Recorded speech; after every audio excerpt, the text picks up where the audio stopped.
নমস্কাৰ বন্ধুসকল, বিনাশ নিউজৰ আপোনালোক পুনৰ স্বাগতম জনাইছোঁ আৰু আশা কৰিছোঁ সকলো ভালে আছে। যিহেতু অসম পুলিচৰ বিভিন্ন ধৰণৰ পোষ্টবিলাক আকৌ ওলাব, কামাণ্ডোকে ধৰি আৰু বিভিন্ন ধৰণৰ পোষ্ট, আৰু যিহেতু আপোনালোকে গমেই পাইছে 4000 কামাণ্ডো বেটেলিয়ন আপোনালোকে গমেই পাইছে ল'ব বুলি। তাত আকৌ বয়সৰ কথা উল্লেখ কৰিছে যে 18 পৰা 21 বছৰলৈকে হয়তো বহুতে পাব, হয়তো বহুতে নাপায়।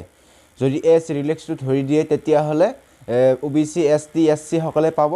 আৰু যেহেতু এইখিনি চালে জেল অৰ্ডাৰৰ এডমিট কাৰ্ড কিন্তু অতি সোনকালে অহাৰ পৰা চান্স আছে। কাৰণটো হৈছে জেল অৰ্ডাৰ আজি বহু দিন আগতে অনলাইন কৰি থোৱা আছিল, কিন্তু এই জেল অৰ্ডাৰ এডমিট কাৰ্ড কিন্তু আহিব বাকী আছে, আৰু এই এক্সিছ ডিপাৰ্টমেণ্টৰ এডমিট কাৰ্ডসমূহ আহিব বাকী আছে। এই দুটা কিন্তু একদম অহাৰ এই ডিচেম্বৰ মাহত হয়তো আহি যাব পাৰে এডমিট কাৰ্ডসমূহ। আৰু যিহেতু আপোনালোকে গমেই পাইছে এটাৰ পিছত এটাকৈ এডমিটসমূহ ধুনীয়াকৈ তেওঁলোকে দি আছে। ইয়াক চালে কিন্তু অতি সোনকালে এডমিট কাৰ্ড আহিব বুলি আমি ভাবোঁ। আৰু যিহেতু জেল অৰ্ডাৰত আপোনালোকে ভাবি আছিল যে ভালকৈ ৰানিং কৰিম বুলি, আৰু এতিয়াৰ পৰা কিন্তু ৰানিং কৰি থাকিব লাগিব। তাত কিন্তু এক্সিলেণ্ট মাৰিলেহে আপোনালোকৰ ৰিটেন এক্সামৰ কাৰণে আপুনি চান্স পাব পাৰে। কাৰণটো হৈছে তাত যিহেতু অনলি 1600 মিটাৰ দৌৰিব লাগিব, তাৰপিছতে আপুনি তাত এক্সিলেণ্ট মাৰিলে আপুনি 15 পাব। আৰু যেহেতু পোষ্টো ইমান নহয়, তাৰ কাৰণে কৈছোঁ আপোনালোকে তাত এক্সিলেণ্ট মাৰিবলৈ আপোনালোকে পূৰা যুঁজি থাকক। তাতো যদি আপুনি এক্সিলেণ্ট মাৰিব পাৰে তেনেহ'লে আপুনি কিন্তু ৰিটেন টেষ্ট দিব পাৰিব।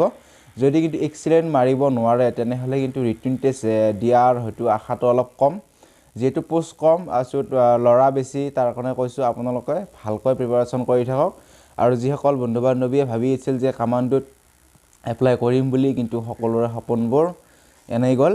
আৰু যিহেতু যদি ৰিলেশ্যনটো অলপমান বঢ়াই দিয়ে তেতিয়াহ'লে ST SC OBC সকলে পাব, কিন্তু জেনেৰেল সকলে নাপাব। কাৰণ কিয় 21 বছৰ দিছে। যদি আপুনি জেনেৰেল হয় তেতিয়াহ'লে আপুনি ক'ত পাব, তেনেকুৱাকৈ কৈছোঁ। আৰু আপোনালোকে ধুনীয়াকৈ ৰানিং কৰি থাকক। যদি আপোনাৰ যদিহে এজ ৰিলেশ্যন দিয়ে তেতিয়াহে আপুনি SC ST OBC পাব। যদি নিদিয়ে 21 বছৰ বা তলৰ ল'ৰাখিনিহে পাব। আপোনালোকে ভালকৈ ৰানিং কৰি থাকক, আৰু যাতে আপোনালোকে ভালকৈ, আৰু যিহেতু পাহাৰত দৌৰিব লাগিব, আপোনালোকে হয়তো 5 কিলোমিটাৰ দৌৰিব লাগিব পাৰে। তাৰ কাৰণে আপোনালোকে ধুনীয়াকৈ প্ৰিপাৰেশ্যন চলাই থাকক এতিয়াৰ পৰা।